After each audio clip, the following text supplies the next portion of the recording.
Olá, povo santo de Deus, uma ótima noite a todos. Vamos aqui começar daqui a pouquinho mais uma live abençoada com mais um assunto muito relevante, tá bom? Jaque, boa noite. Já estou lhe chamando para a gente estar entrando aí. Vamos aguardar mais pessoas entrarem.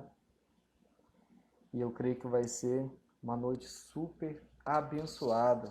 Desde já, muito obrigado por aceitar o convite e poder estar aqui comigo debatendo esse tema super show, um tema muito importante, principalmente para os tempos atuais que estamos vivendo, né?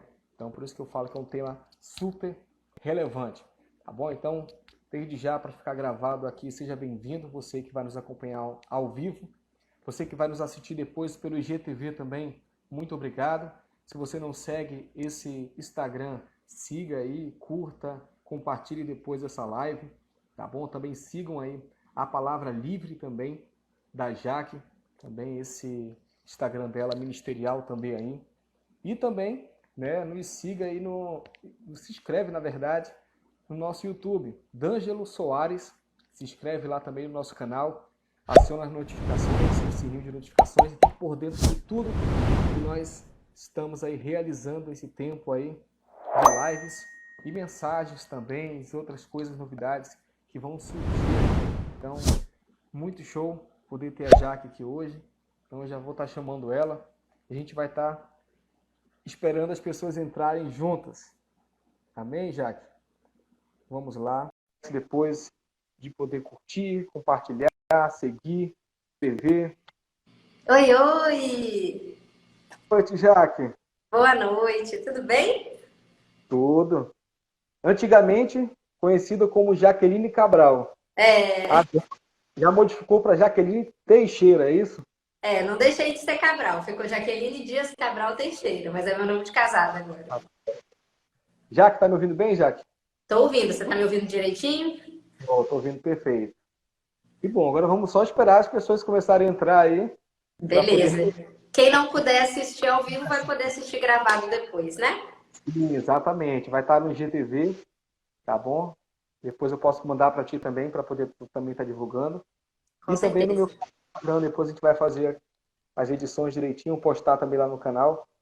E assim a gente está usando as redes sociais para levando a palavra de Deus. Então, já que muito bom poder te rever, né? Realmente essa família da Jubaã que ficou, né? A gente nunca esquece dos nossos. Cada um ali a gente tem contato de vez em quando, custa um pouquinho, mas a gente entra em contato novamente, É porque verdade, foi realmente um tempo muito precioso da nossa juventude, dedicada à liderança da Juventude Batista do Amazonas e trabalhamos muito. Eu acho que eu nunca trabalhei tanto na obra como naquele ano. Eu lembro que as nossas reuniões começavam 10 horas da noite. Era um negócio assim absurdo o ritmo que a gente tinha. a gente olha assim, não, 10 horas não dá para a gente fazer, não. E a gente fazia. Eu lembro que naquela época eu não tinha nem carro também, então dependia de carona, Eu ia atrás. também. Se o pessoal não conseguisse levar a gente dava um jeito, pegava um táxi, eu pegava um ônibus e corria Era. atrás. Tudo para poder a gente realizar o melhor realmente para a nossa juventude. Então foi muito bom mesmo. Todo mundo aprendeu com todos, né? A gente sempre tinha essa questão aí. Eu brinco muito com o Magno, né? Eu só aprendi com ele ali. Aí ele fala, nada, a gente que aprendeu um com o outro, e realmente foi isso. E a gente Foi um tempo aprendeu de muito. muito aprendizado. Acho que foi uma época preciosa para formar, moldar o nosso caráter de servos, para que a gente pudesse se dedicar mais à obra do Senhor. Hoje em dia está cada um num ministério. Eu mudei de cidade, várias pessoas mudaram de cidade também. Mas o trabalho que a gente fez na Jubaã fica para sempre no coração, um aprendizado enorme, tenho muito carinho por aquela época. Certamente foi um tempo ímpar. E me lembra aquele versículo que fala para a gente lembrar do Criador nos dias da nossa juventude. E a gente realmente dedicou os melhores anos da nossa juventude ao Senhor. Isso é muito precioso. Verdade, verdade. Então, boa noite, o Daniel, que entrou aí, acho que entrou e saiu, mas já ficou registrado em boa noite para ele. E realmente, tá, vamos aproveitar um tempinho aqui que a gente tem ainda, antes do pessoal estar entrando. Como é que foi para poder encaminhar mais para esse lado aí da palavra livre, virar uma blogueira? Como é que foi Olha, toda essa ação aí. Eu sempre escrevi. É, Sempre desde usei a a época comunicação. né? Nunca foi só profissão. Eu sempre escrevi ministerialmente também. Em 2012, se eu não me engano, eu comecei a escrever para uma página que nem existe mais, de um site que era uma agência missionária cristã. Comecei a escrever para essa agência e textos voltados para o mundo cristão. E aí depois escrevi no site da Jubaã. E foi lá que nasceu a coluna que chamava Cupcakes da Jaque, que era voltada só para mulheres. E aí, depois dessa coluna, eu senti necessidade de abrir o meu próprio espaço de conteúdo cristão. Então, em 2014, eu acho, ou 2015, eu lancei o blog Cupcakes da Jaque, onde eu colocava o meu conteúdo cristão. Então, assim, não comecei a escrever agora, não. Eu sou da época que tinha blogspot.com, sempre fui apaixonada por colocar conteúdo cristão na internet, e por muitos anos o ministério se chamou Cupcakes da Jaque. E aí eu criei um site, comprei domínio, contratei designer, fiz marca, investi bastante no ministério. Mas ano passado eu senti necessidade de amadurecer o nome. Eu não tenho mais o site, porque a forma como as pessoas consomem conteúdo mudou. E eu senti que esse tipo de conteúdo ia ter mais proveito nas mídias sociais. Então eu vim para o Instagram e mudei o nome do ministério para A Palavra Livre. É baseado lá no versículo de Timóteo que diz que a palavra de Deus não está presa. Foi ideia da minha irmã, eu amei o nome. E desde então eu tenho trabalhado conteúdo cristão na internet, desde muito antes de ser a Palavra Livre. Mas é a forma que eu enxergo como jornalista e como relações públicas de deixar a minha gotinha de contribuição no oceano missionário. Legal, muito bom, muito bom. Realmente a gente sempre viu esse olhar especial aí que a Jaque tinha. E a Jaque, pessoal, nos ajudava demais na organização, nos detalhes. A Juban, ela era fundamental ali, junto com a minha esposa também, que sempre foi Saudade detalhista. da Érica. Então, essas mulheres é muito importante no ministério, na nossa vida. Então, glória a Deus. E um grande abraço aí para o Digníssimo também. Eu Pode não pude deixar. conhecer ainda pessoalmente, né? Mas desde já dar um abraço para ele aí. Também assim que pudermos, vamos nos reunir aí para poder a gente estar falando aí dos nossos tempos antigos, Com mas certeza. a gente continua aí ministerialmente falando, cada um para o seu lado, né? Agora, eu ainda continuo ainda abordando um pouco a temática juventude aqui na igreja, mas não sou líder mais de jovens, mas Uhum. sim de missões, de evangelismo, trabalho com plantação de igrejas. Então a gente está mais nessa área aí. A Érica não, a Érica ainda continua na área de comunicação, tá? Então Como ela eu, a gente não sai. amou essa situação aí de redes sociais, né, crescerem de uma forma tal. Então ela foi evoluindo junto com transmissão online. Então ela foi expandindo aí. Hoje ela tem uma grande equipe aqui na igreja e Legal. glória a Deus por isso. Então, Jaque, o pessoal começou a entrar. Boa noite a todos. Sejam bem-vindos aí, tanto pelo meu Instagram, pelo Instagram da Jaqueline também, a Palavra Livre. Vamos falar aqui sobre o tema o isolamento social e a violência doméstica, né? Eu falei que normalmente quem faz a minha agenda aí na questão de lives é a Érica, né? Porque antigamente, se deixasse, eu fazia live todo dia, quase. Mas eu ficava sempre apertado, agoniado, né? Sem tempo. E a Erika, não, se acalma, vamos com calma, vamos fazer temas específicos, porque a gente tem outras coisas para fazer também. Isso aí. Então, a gente deu esse tempo aí, quarta-feira, para poder a gente estar fazendo essas lives, né, temáticas, pelo meu Instagram ministerial, né? Tem um outro Instagram também lá, que é familiar mesmo, onde a gente posta mais nossas fotos todas juntas. Mas estamos aqui para poder falar sobre esse tema. E nada melhor do que conversar com a Jaque, que a Jaque realmente ela gosta muito de pontuar esse tema, violência doméstica, né? Ela é uma defensora aí, e ela vai nos falar um pouco hoje o porquê de tudo isso, o quão importante é realmente falar sobre esse tema. Ah, Deângelo, mas essas coisas só de vez em quando, só no jornal que a gente vê falar de vez em quando e tal. Não, a gente tem visto muitos casos e crescendo muito mais nessa pandemia, né, com essa dificuldade, tanto de divórcios, quanto de brigas de maridos e mulheres, e essas outras coisas mais aí a gente vai conversar bastante sobre tudo isso. Não é isso, Jaque? Com certeza. Vamos lá, então. De Ângelo pediu para a gente conversar um pouquinho aqui sobre a violência doméstica no contexto da pandemia. Mas, para isso, a gente precisa entender qual é a definição de violência doméstica. Esse assunto é muito importante e precisa ser falado especialmente no meio cristão. Mais para frente, nós vamos entrar mais nesse detalhamento. Só que, para entrar no assunto, a gente precisa entender qual é a definição de violência doméstica. Então, existe uma lei no Brasil, que é a Lei 11.340, e eu quero registrar aqui meu agradecimento à minha mãe e minha irmã, que são advogadas, e me ajudaram a preparar o conteúdo dessa live, e a Laísla, minha amiga, que revisou todo o material comigo, que também é advogada. Então, existe essa lei, que é a Lei 11.340, que trata de violência doméstica. E ela define como qualquer ação ou omissão que cause morte, lesão, sofrimento seja ele físico, sexual, psicológico, dano moral ou dano patrimonial. Essa violência, ela pode acontecer no âmbito da casa mesmo, no âmbito doméstico, pode acontecer no âmbito da família e numa relação íntima de afeto, independente de coabitar. Então, é caracterizado como violência doméstica, mesmo que as pessoas não vivam na mesma casa. A lei entende assim, a lei interpreta dessa maneira. A legislação, ela trata especificamente da mulher, nessa lei que nós estamos citando, da violência doméstica contra a mulher. Mas há diversas jurisprudências, que são as interpretações da lei, aplicando a um conjunto de fatos que incluem os menores, as crianças, ou qualquer pessoa que esteja em situação de vulnerabilidade em relação ao agressor. Então, é uma lei que foi escrita para proteger a mulher, mas que abrange também qualquer pessoa em situação de vulnerabilidade que sofra esse tipo de violência. Então, a gente já sabendo o que é a violência doméstica, precisamos entender que existem vários tipos de violência. E a lei, ela enquadra 5. A violência física, que a gente já sabe o que é aquela agressão mesmo. E a lei define como uma conduta que ofende a integridade ou a saúde corporal. Então, essa violência física é a mais conhecida. A gente sabe que é quando o cara vai lá e bate na mulher, empurra, dá um tapa. Existe a violência psicológica. Porque as pessoas, normalmente, elas verificam que a violência doméstica é isso. As pessoas associam a violência doméstica à violência física.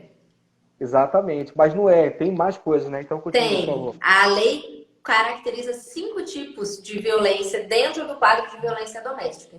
Então, a física a gente já falou, a psicológica, que é aquela que causa um dano emocional, que diminui a autoestima, ela degrada e controla as ações da pessoa que está sendo violentada.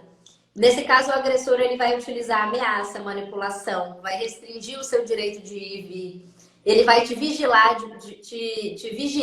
de maneira constante, vai fazer chantagem, vai te ridicularizar diante dos outros e vai violar a sua intimidade. Tudo isso são situações que são caracterizadas como violência psicológica. Existe também a violência sexual, que também é bem característica, que a gente consegue entender como uma conduta que te force a manter, a participar ou a assistir um ato sexual. O que as pessoas não sabem é que é considerado violência sexual também, por exemplo, te forçar a um matrimônio, te impedir de usar métodos anticoncepcionais, te forçar a fazer um aborto. Tudo isso está previsto na legislação como violência sexual. Te forçar a prostituição. E quando qualquer ato, qualquer conduta que anule a sua autonomia sexual de indivíduo, que te force a algo que você não quer, é violência sexual. A outra forma de violência apontada pela legislação é a patrimonial.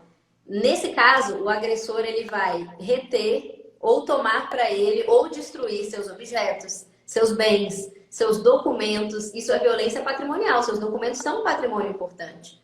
Ou ele vai tomar os seus recursos econômicos, o dinheiro que você tem em casa, o dinheiro que você tem no banco. Essa é a forma da violência patrimonial, são os seus patrimônios. E existe a violência moral, que é qualquer conduta que configure em calúnia, difamação ou injúria. O que é calúnia? É quando você atribui a uma pessoa a autoria de um crime que ela não cometeu. Então, você acusa a pessoa violentada de cometer um crime. Isso é um tipo de violência. É você imputar um crime a alguém que não cometeu. Isso é calúnia. Quando você atribui a alguém, diante de outras pessoas, um fato ofensivo à reputação dela, isso é difamação. Então e não precisa ser crime, e também pode ser que seja verdade, mas a partir do momento que você fala sobre isso abertamente na frente de outras pessoas, com o intuito de acuar, de diminuir, de inferiorizar aquela pessoa, é a difamação. E a injúria é quando você ofende a dignidade ou o decoro de alguém. Essas 3 formas estão inclusas como violência moral pela legislação. O que é importante a gente reforçar aqui? Para uma pessoa ser enquadrada na Lei Maria da Penha, na Lei de Violência Doméstica, as ações dela precisam ser repetidas. O que caracteriza o quadro de violência doméstica é a repetição dessa prática, tá bom?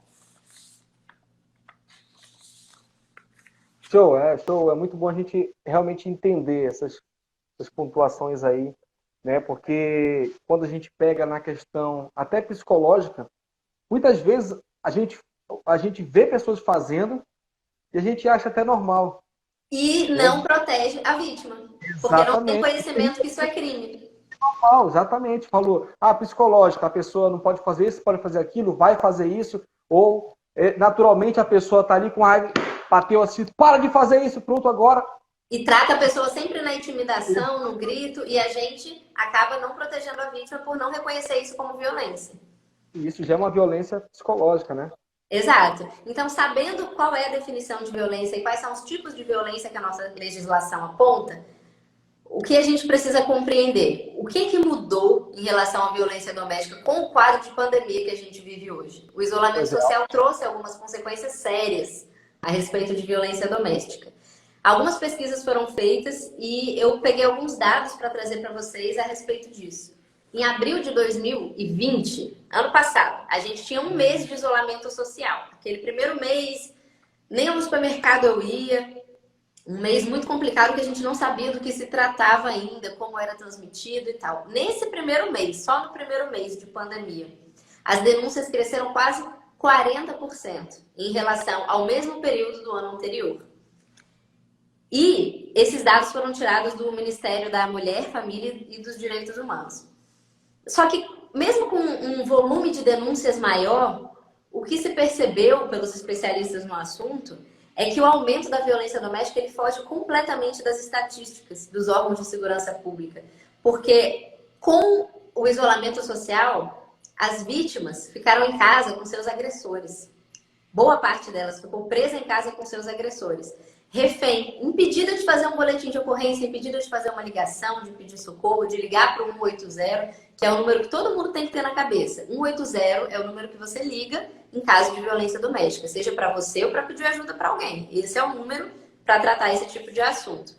Então, essa queda que houve no registro de boletim de ocorrência, apesar das denúncias aumentarem, houve uma queda no registro de boletim de ocorrência porque as mulheres não tinham como pedir ajuda por conta da vigilância constante dos agressores.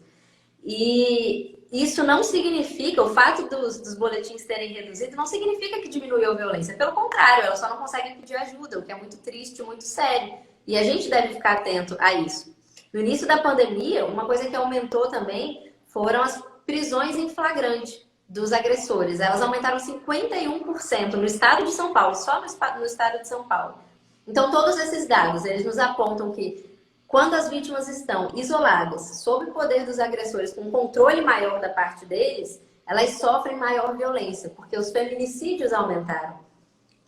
E elas não conseguem pedir ajuda, por conta da situação em que elas ficaram. Em 2020, o Brasil registrou uma denúncia de violência contra a mulher a cada 5 minutos. A cada 5 minutos, uma mulher foi agredida. É um quadro muito sério. Os especialistas chamam de a pandemia dentro da pandemia. E como é que a gente pode fazer para poder combater isso, Jaque? Como é que a gente pode sair desse número tão crescente aí? Houve algumas iniciativas públicas, como, por exemplo, o X vermelho, era o sinal vermelho contra a violência doméstica. O que foi divulgado era que as farmácias receberam treinamento e foram colocadas em conexão com a polícia, com a parte da polícia que cuida da assistência a pessoas vítimas de violência doméstica. E quando a pessoa sofresse a violência, ela poderia chegar na farmácia, que é um dos únicos lugares que a gente frequenta durante uma pandemia, né? A gente compra comida e compra remédio também. Então, a ideia era que as mulheres chegassem na farmácia, mostrassem na palma da mão um X vermelho. Podia ser feito com batom, que é uma coisa fácil, ou podia ser feito com caneta. Fizesse um X na mão e mostrasse ao atendente. E os atendentes foram treinados para que eles pudessem chamar a polícia especializada caso uma mulher apresentasse esse sinal. Funcionou. Algumas mulheres foram resgatadas por essa forma, mas não é suficiente, porque nem todas conseguem chegar até a farmácia ou ter coragem de pedir socorro. Às vezes estão sob constante vigilância, mesmo fora de casa. Então, algumas empresas privadas também tomaram a iniciativa de facilitar esse tipo de denúncia e colocaram coisas escondidas no seu site de compra para que a mulher vítima de violência pudesse acessar e clicar. Várias lojas aí, Magazine Luiza, Avon, criaram formas de você usar o site, fingir que estava comprando alguma coisa e denunciar e falar que você precisava de ajuda, que você estava sendo vítima de violência doméstica. Então, foi uma forma ótima de facilitar a denúncia pelas vias digitais, algo que as mulheres ainda conseguiriam usar mesmo estando isoladas. E uma coisa que cresceu muito, que a gente precisa ter essa consciência sempre, foi a denúncia por terceiros. Os vizinhos que ouviam os gritos, a família mais distante que ficava sabendo. Às vezes a família nuclear não tem coragem de fazer uma denúncia, mas a família mais distante fica sabendo e denuncia. Então houve um crescimento muito maior das denúncias feitas por terceiros. Os vizinhos ligando, as pessoas do círculo social ligando, isso é fundamental. Não foi uma e não foram 2 ou 3 vezes na minha vida que eu parei o carro com a minha mãe na rua para tirar uma mulher que estava apanhando das mãos de um homem. Eu acho que Deus coloca esses casos na frente dela porque sabe que ela tem coragem de ajudar. Então, por várias vezes em Manaus, na época que eu morava aí, nós estávamos passando na rua e vimos uma mulher sendo vítima de violência. O cara, sem pudor nenhum, no ponto de ônibus, levantando a mulher pelo pescoço aqui. Só estavam os dois, ele segurando ela na parede, assim. E a gente parou o carro, desceu, puxou a mulher, botou para dentro do carro. E o cara veio bêbado pra cima. O que tá acontecendo? A minha mãe já falou logo, eu sou a advogada dela, sai daqui. E botou a mulher pra dentro do carro e a gente foi resolver a situação. Não foi uma, não foram 2, não foram 3, foram muitas. A minha vida inteira, Deus permitiu que a minha mãe passasse na hora que essas coisas estavam acontecendo para que ela socorresse. Então eu guardei isso no meu coração. A vítima, ela olha pedindo socorro. E a gente não pode virar as costas. A gente precisa ajudar as mulheres que estão nessa situação. É porque uma coisa muito importante, primeiramente, é a mulher se valorizar, né? Porque tem vezes que ela acha isso normal também. Ela É porque é uma natural. lavagem cerebral. O cara cria uma dominação sobre ela que ela não consegue enxergar que é violência. Quem já foi vítima de violência faz esse relato. Ela não consegue perceber. E as pessoas de fora é que precisam ajudar a entender que aquilo ali não é saudável, não é normal, que Deus não quer que ela viva daquele jeito. Então, já falando sobre Deus, a gente precisa falar, então, o que os cristãos podem fazer a respeito disso. Exatamente. Eu só pontuando, teve uma vez também que eu passei, a Érica também estava no carro, tinha outros irmãos nossos da igreja, e um rapaz estava batendo na sua namorada também, no meio da rua, né? E estava batendo mesmo. Chegou a dar 2 tapas nela. A gente parou o carro, estava inclusive com um pastor amigo nosso também. Parou ele, bora lá, Ângelo, vamos tirar, vamos. A gente foi, saiu, pediu para ele sair, ele ameaçou, pegou uma pedra, jogar pra gente, a gente falou com ela aqui, eu fica aqui. Aí até que ela foi embora, o rapaz foi embora. Quando a gente falou, você tá bem? Ela falou, por que vocês me ajudaram? Ele é meu namorado. Aí eu disse, você não estava vendo o que ele estava fazendo com você? Não, eu sei, mas ele é meu namorado. É briga de mulher. Então, isso que eu pontuei na situação de entender, se valorizar, né? Porque às vezes pensa que é natural e não é. Não é. A gente não pode aceitar a violência. Exatamente. Esse número tem crescido também de pessoas se levantando para ajudar vizinhos, essa questão toda. Eu tenho visto isso. Eu gosto muito também de ver aqueles vídeos, né, que as pessoas fazem até o teste ali, né? Um homem com uma mulher, fingindo que está batendo, está gritando com ela. Para ver quem vai ajudar. Muitas pessoas passam, ficam só olhando, não fazem nada. E até que eles terminam o vídeo e eles falam, por que você não foi lá? Não, porque a gente não quer se meter e tal. Né? Mas a gente tem que se preocupar em ajudar as pessoas. Né? Claro aquele que ditado, em briga de marido e mulher não se mete a colher, é errado, viu? Se você identificou um tipo de violência, mete a colher sim.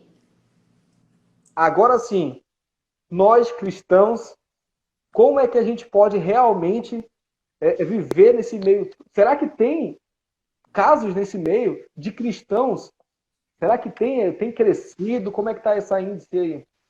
Olha, eu acreditei, caiu a minha ficha de que essa é uma realidade no nosso meio quando eu participei de um acampamento de mulheres da igreja e um dia todas nos reunimos, as jovens, as senhoras, e elas foram compartilhar um pouco da vida delas com a gente. E de repente se abriu um momento de catarse ali, em que várias compartilharam que foram vítimas de violência. E relatos assim de diáconos que espancavam as diaconisas em casa. E teve uma que me marcou muito, porque ela falou assim: eu entrava no carro depois do culto, já com medo, porque eu sabia que eu ia apanhar por alguma coisa que eu não fazia ideia do que era. E eu ia apanhando da porta da igreja no carro até em casa. Era ele dirigindo com uma mão e batendo com a outra. E teve um dia que essa irmã ficou tão mal, ela tomou uma surra tão grande, que ela foi e abriu uma gaveta dele, ele guardava bebidas escondido. Então ele tinha uísque, cachaça, várias coisas assim, porque ele ficava bêbado e batia mais ainda nela. Mas na igreja era um diácono, um homem de Deus, e ninguém sabendo do que estava acontecendo. Mas as irmãs desconfiaram e começaram a acompanhar o caso, as outras diaconisas, e aí um dia ela tomou uma surra tão grande, ela estava tão mal com aquilo tudo que estava acontecendo, que ela foi na gaveta dele, pegou as bebidas que ele tinha escondido, juntou várias e bebeu para tentar morrer. Mas aí ela ainda consciente, ela ligou para uma outra diaconisa lá da igreja, que foi ao encontro dela, socorreu, colocou embaixo do chuveiro, cuidou das feridas dela, e essa irmã ela conseguiu se libertar desse quadro de violência doméstica com a ajuda dessas amigas da igreja. E nesse acampamento ela contou essa história para mim, para as outras jovens que estavam lá, e falando muito assim sobre como a gente precisa ficar atenta a sinais. A gente consegue perceber sinais de um agressor muito antes do casamento. É por isso que tem que conhecer bem antes de casar, para não cair numa cilada dessa. Ao passo que outras irmãs contaram testemunhos maravilhosos de casamentos abençoados, de homens de Deus, mas eu precisava ouvir sobre aquilo para entender que essas mulheres estão nas nossas igrejas. E pior, esses agressores estão no nosso meio. E nós não podemos fechar os olhos para isso. Talvez em algumas igrejas ainda seja tabu falar sobre violência doméstica. Ainda haja algum receio, alguma preocupação em relação a isso. Mas o que a Bíblia diz de fato sobre isso? Porque as pessoas têm medo de falar por quê? Porque não querem falar de divórcio. Porque tem medo de dizer que essa irmã deve se divorciar. Mas Deus fez o casamento para ser eterno. Deus criou como uma aliança para sempre. Lá em Gênesis 2:24 a gente vê sobre isso. Só que a nossa natureza humana é pecaminosa, é morta. E por causa disso, nem todos os casamentos vão seguir até que a morte os separe, por conta da dureza dos corações. Lá em Mateus 19:8 a gente tem assim: respondeu-lhe Jesus: por causa da dureza do vosso coração, é que Moisés vos permitiu repudiar vossa mulher. Entretanto, não foi assim desde o princípio. Existe o divórcio, ele é uma realidade, e ele existe por causa da dureza dos corações. E ele precisa acontecer quando há uma violência doméstica. Por quê? Porque a violência ela é a quebra da aliança. E uma ruptura muito intensa, é um abandono. O homem que abandona a sua mulher, ele a repudia, ele está quebrando a aliança com Deus. E a violência é isso. Uma mulher violentada, ela foi abandonada.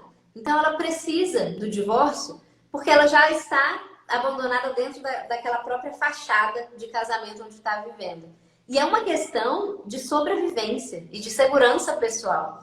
Uma mulher vítima de violência que não recebe essa orientação, pelo contrário, ouve que ela tem que ficar nesse casamento onde ela está sendo agredida, onde ela corre risco de morte, em nome de um casamento para sempre, nós estamos sujando as nossas mãos de sangue se aquela mulher morrer. E eu aprendi com o meu pastor de Manaus, pastor Norton, que não há a menor possibilidade de a gente olhar nos olhos de uma mulher que está apanhando constantemente, sofrendo todos os tipos de violência, e falar, fique, porque ela não tem que ficar, ela vai morrer se ela ficar. Então existe a dureza dos corações, isso é uma realidade. Não é o plano de Deus, mas é a nossa natureza. E a mulher que permanece numa situação de violência, ela corre o risco de ser morta. E é por isso que nós não podemos fechar os olhos para isso. É claro que não é o ideal, mas é o fruto da dureza do coração humano, é o fruto do pecado. Então não pode ser tabu na igreja esse tipo de assunto. Nós precisamos falar abertamente sobre isso para que esses homens não vivam tranquilamente nas nossas igrejas, para que eles ouçam do púlpito, se constranjam, tenham medo de que alguém na igreja descubra. Eles têm que sair, eles têm que ser constrangidos com essa situação. A gente não pode achar normal deixar os homens confortáveis com o risco deixar eles confortáveis com a possibilidade de não ser descoberto, sabe? Guilherme chegou aqui e me desconcentrei. Apareceu aqui atrás da câmera. Então, a gente precisa fazer com que esses homens saibam que as mulheres têm amparo, sim. Que as nossas igrejas estão preparadas para lidar com esse tipo de situação. Que vai haver denúncia. Que a gente não vai só falar, eu vou orar por você, não. Porque enquanto a gente ora, ela pode ser assassinada na casa dela. Então, a gente precisa tomar uma atitude. E o que então que a gente tem que fazer como igreja? Principalmente, trabalhar na prevenção exaustiva. O que é a prevenção? É formar o caráter dos homens e das mulheres em relação a isso. É falar abertamente e exaustivamente sobre violência doméstica dentro das igrejas. É falar na classe de EBD, das adolescentes, das jovens, com os homens e com as mulheres, sobre o que é a violência, quais são os tipos de violência. Você não precisa viver sob o jugo da violência. Não se case com alguém que dá indícios de violência, seja ele homem ou mulher, porque mulheres também podem ser agressoras. Então, precisamos conscientizar e preparar as gerações para que elas saibam o que é a violência, percebam de forma muito segura e enxerguem sinais, para que elas consigam se afastar desse tipo de pessoa. O que mais a gente precisa fazer? Falar nos púlpitos das nossas igrejas. Os pastores precisam apoiar e dizer: não aceitamos agressores em nossos arraiais. Vamos proteger as mulheres, vamos denunciar, vamos dar suporte. E qual é o suporte que a igreja pode dar? Além da preparação exaustiva, essa prevenção que a gente faz, existe a mitigação das consequências daquelas pessoas que já estão em situação de violência. Então, o que a gente precisa fazer é oferecer suporte espiritual. A primeira coisa é denunciar. Fato. Precisa ser denunciado. Isso é um crime e ninguém pode encobertar. Então, a primeira coisa que a igreja precisa estar é preparada para fazer uma denúncia de violência doméstica. Encorajar aquela vítima para que haja denúncia e dar suporte espiritual, porque é um momento muito triste em que a pessoa fica devastada. Suporte psicológico, a igreja precisa ter uma estrutura ali de voluntários da área de psicologia que possam apoiar. Suporte financeiro, porque se aquela mulher quiser ir falar, eu consegui sair agora e eu não tenho para onde ir, a igreja tem que estar pronta para acolher e para receber, para dar um suporte financeiro, espiritual, psicológico para essa mulher. Essas são as formas que a igreja consegue ajudar.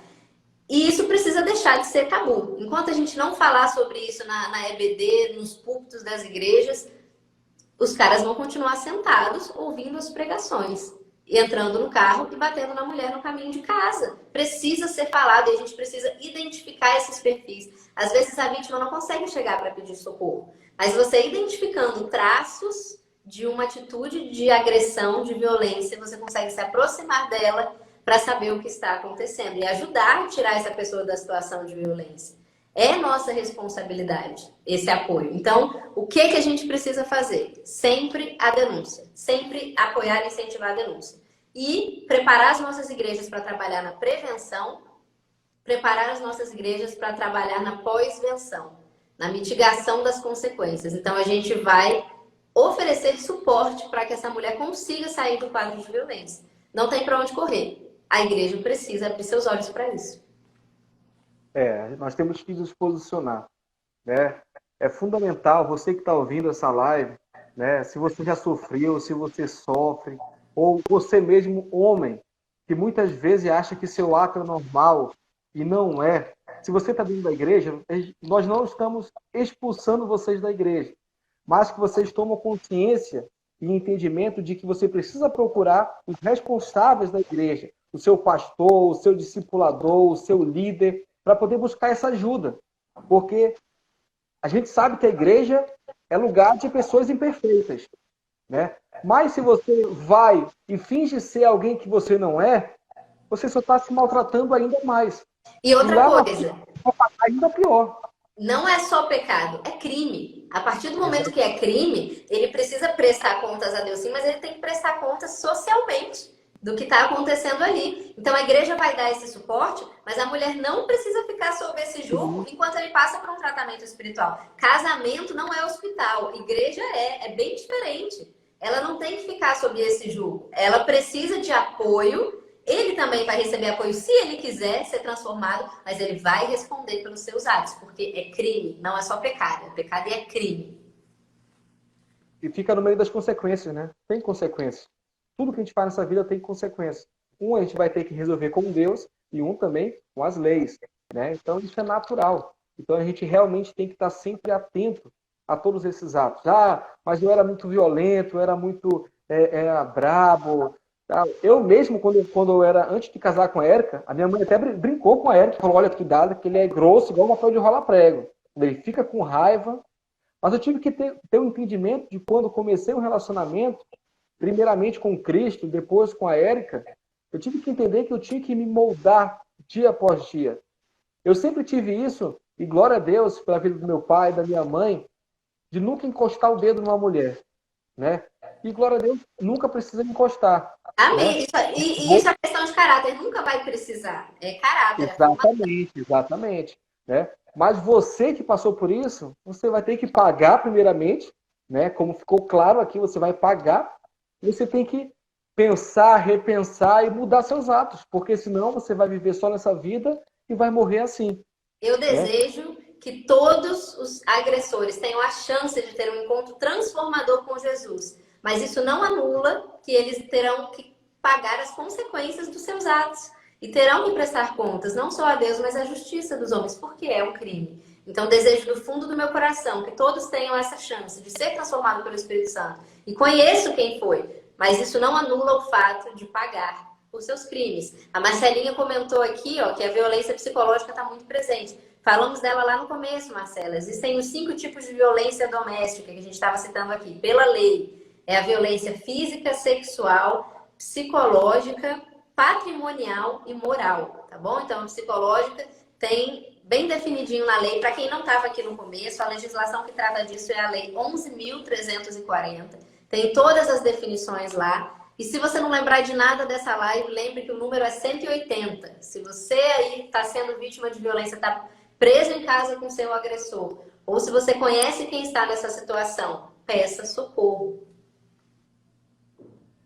Agora, o problema também é essas mulheres que estão batendo nos homens também, né?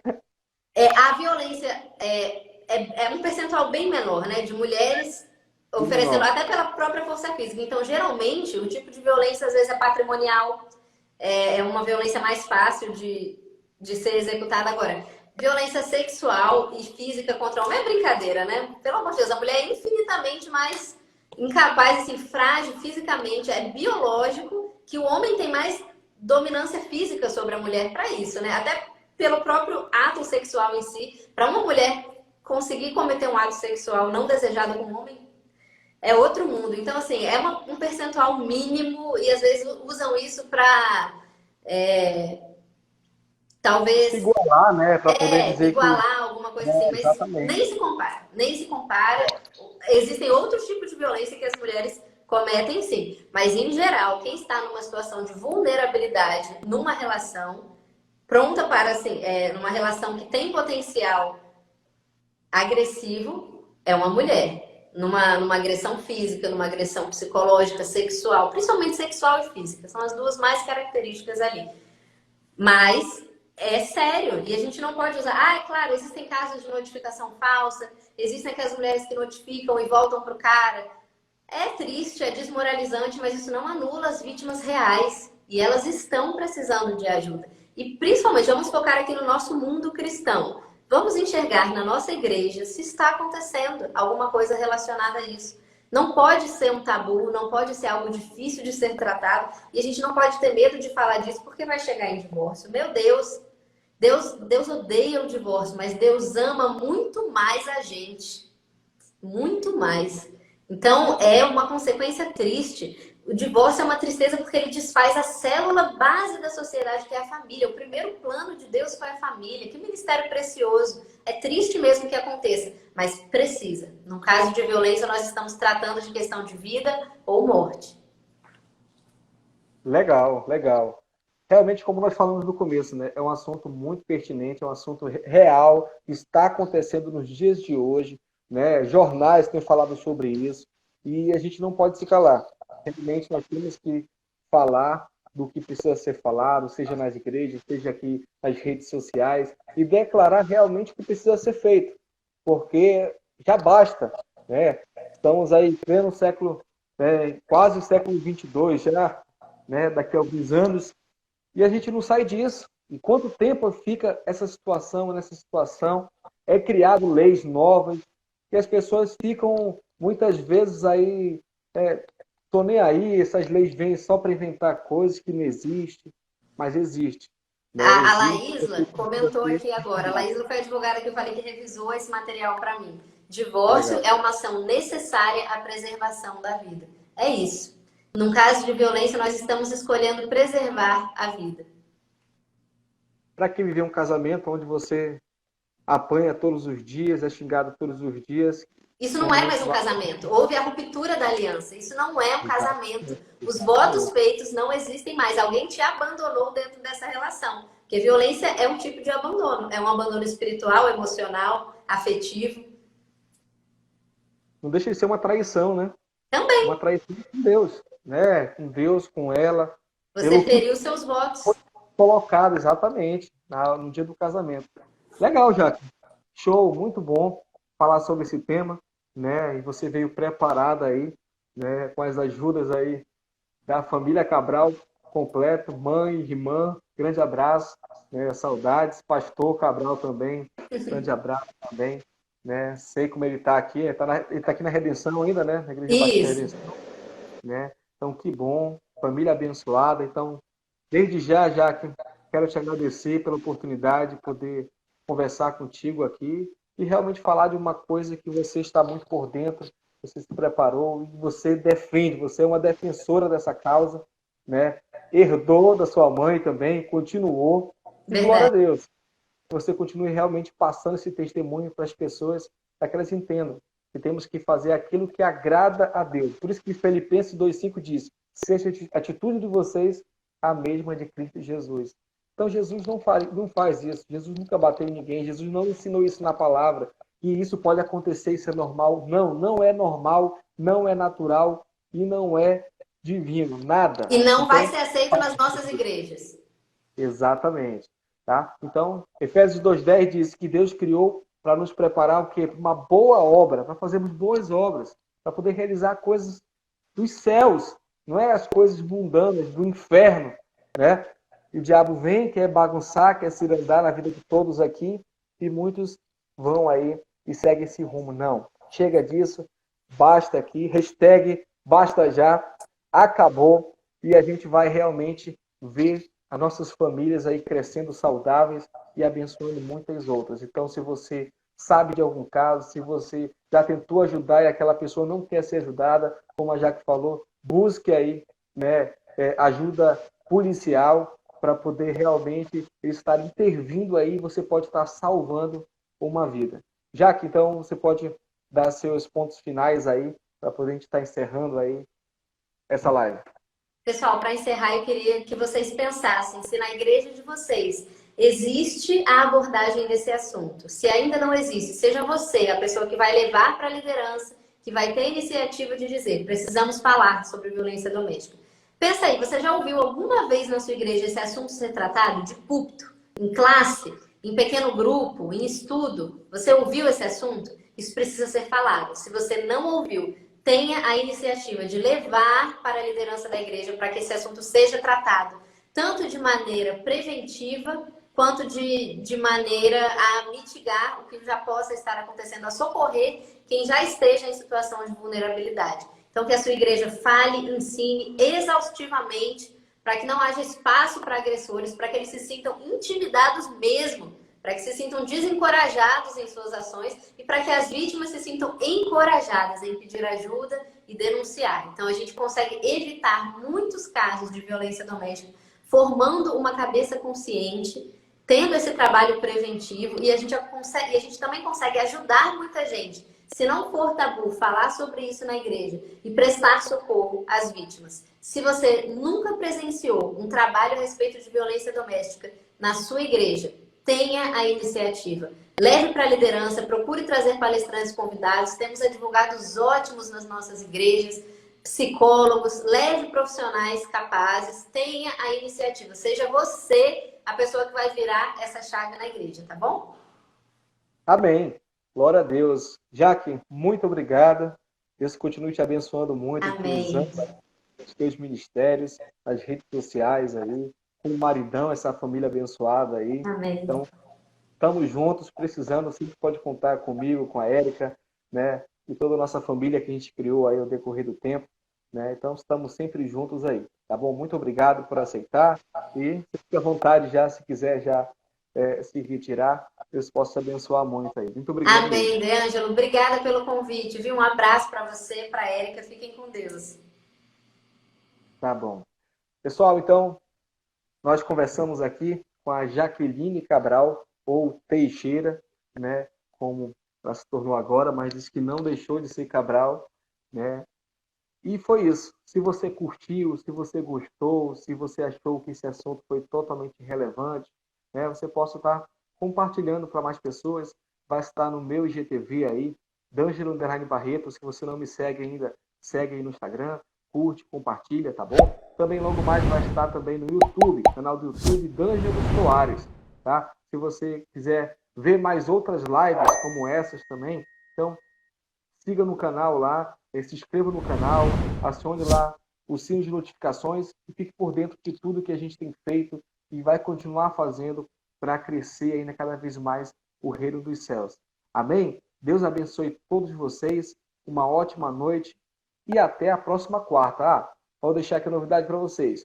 Mês de abril a gente vai estar com uma série de mensagens, tá bom? Baseada no livro do Steven Furtick, tá? Que é O Milagre das 7 Milhas, tá? É esse livro aqui, muito bom. E nós vamos estar falando sobre a Páscoa do perdão e esperança, a Páscoa do cuidado e adoção, a Páscoa da providência e rendição e a Páscoa da redenção. Então se prepare aí que nós vamos continuar com várias lives aí e espero sempre poder contar com você todas as quartas-feiras, nesse mesmo horário aqui, às 19 horas, horário de Manaus, e 20 horas, horário de Brasília. Então, até a próxima e fique com Deus.